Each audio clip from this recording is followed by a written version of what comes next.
Isaiah chapter 26, verse 3. You will keep those in perfect peace whose mind is stayed on you because he trusts in you. We got to keep our minds on God, y'all. The Bible talks about how in the last days there will be a great falling away from the faith. And it talks about in the book of Matthew about the different grounds of the heart and how one person receives the gospel, the good news, with gladness. But because of the fiery trials and the tribulations that they experience, the word that they once received with so much gladness has now been choked out of them because they did not have root and they did not have the ability to endure to the end. I'm reminded of the story of Job and how God allowed the enemy to do all of these different things to Job. But he told the enemy, it's one thing you cannot do, Job, and that is to take his life.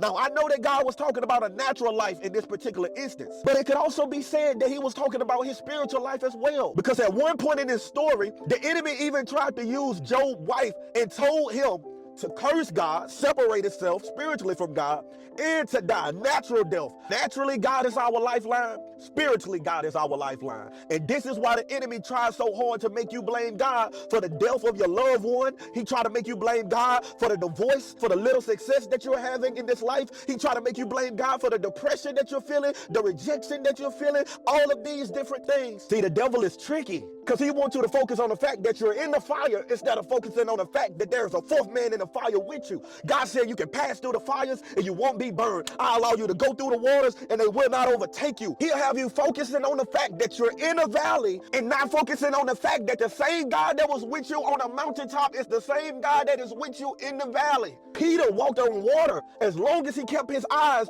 on Jesus. And the moment he took his eyes off of Jesus, he began to sink. What was impossible to him became possible as long as his mind was on Jesus. That situation in your life that may seem impossible to get out of, it becomes possible as long as I keep my mind and my eyes on Jesus. But the moment I look at those things instead of God, I begin to sink. The very thing that God placed in my life and gave me the ability to overcome begins to overcome me because my mind has shifted from the one who can bring me out to the things. Those who wait upon the Lord shall renew their strength, mount up with wings like eagles, running and not being weary, walking and not faint. The word wait, when you look it up, it don't mean to just sit around. It means to cling. So what it's saying is those who cling to God, no matter what I'm going through, what I'm experiencing, what feelings I feel, I'm clinging to God with all that's in me. When I cling to him with desperation, commitment, and determination, I begin to get strengthened again. I begin to get joy back. I begin to get revived again. I know it gets tough. Listen, I know it do.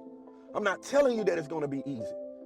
But what I'm telling you is keeping your mind on Jesus, keeping your relationship with Jesus strong is the most rewarding thing that you can ever do in this life.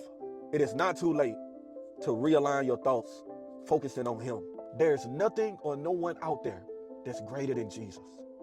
He is and always will be enough.